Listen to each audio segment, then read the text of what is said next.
குருமா எப்படி வைக்கிறதுன்னு பார்க்கலாம் வாங்க. சப்பாத்திக்கு அடுப்பத்தை வச்சு எண்ணெய் ஊற்றிக்கிட்டேன். சோம்பு போட்டுக்கலாம்.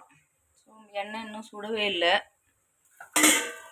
சோம்பு பொரிஞ்சிச்சு. வெங்காயம் போட்டுக்கலாம். வெங்காயமும் பச்சை மிளகாயும் ஒன்றா போட்டுக்கலாம்.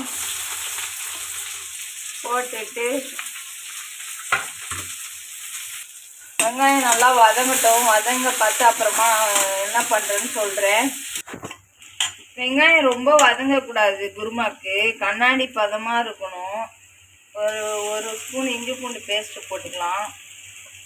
போட்டுட்டு நல்லா கிண்டி விடுவோம். கிண்டிட்டு வாசனை பச்சை வாசனை போகிற வரைக்கும் நல்லா வதக்கிக்கலாம்.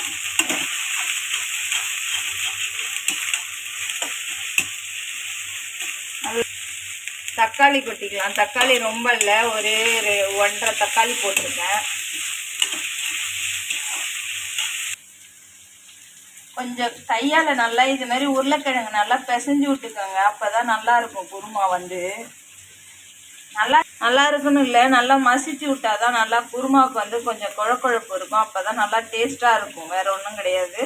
இல்லைன்னா உருளைக்கிழங்கு முழுசாக இருக்கிற மாதிரியே இருக்கும். பசங்கள்லாம் சாப்பிட மாட்டாங்க. சில பசங்க அப்படியே முழுசாக எடுத்து வச்சுருவாங்க. அதனால் என்ன பண்ணணும், நல்லா உருளைக்கிழங்கு மசிக்கிறேன் பாருங்கள்.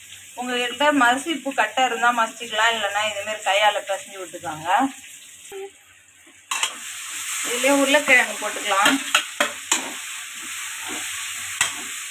உருளைக்கிழங்கு போட்டுட்டு கொஞ்சம் மஞ்சத்தூள் போட்டுக்கலாம். கொஞ்சம் மஞ்சத்தூள், கொஞ்சம் கரம் மசாலா போட்டுக்கலாம். கரம் மசாலா கொஞ்சம் போட்டுக்குவோம். நான் சிக்கன் மசாலா கொஞ்சம் போடுவேன். உங்களுக்கு எந்த மசாலா வேணுமே போட்டுக்கலாம். சிக்கன் மசாலா, மட்டன் மசாலா எது வேணாலும் போடலாம்.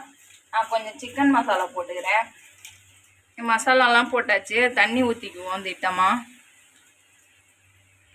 எங்கள் ஃபேமிலிக்கு தகுந்த மாரி நான் திட்டமாக தண்ணி வச்சுருக்கேன். உங்கள் ஃபேமிலிக்கு எப்படி வேணுமோ அதுமாரி கிழங்கு சேர்த்துக்கோங்க, அதுமாரி தண்ணி ஊற்றிக்கோங்க. மசாலாவும் உங்கள் ஃபேமிலி காரத்துக்கு தகுந்த மாதிரி போட்டுக்கோங்க. இது இன்னும் கொதிக்கணும். கொதிக்க பார்த்து நான் என்ன பண்ணுறேன்னு சொல்கிறேன்.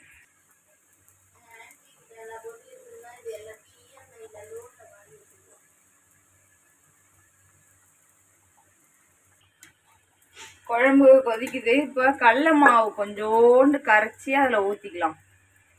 போதும், கொஞ்சமாக கரைச்சி ஊற்றிக்கணும். இங்கே பாருங்கள், பக்கத்தில் சப்பாத்தி இங்கே குருமா. இந்த சப்பாத்தி அங்கே குருமா. சப்பாத்திக்கு குருமாவுக்கு செம்ம டேஸ்ட்டாக இருக்கும்.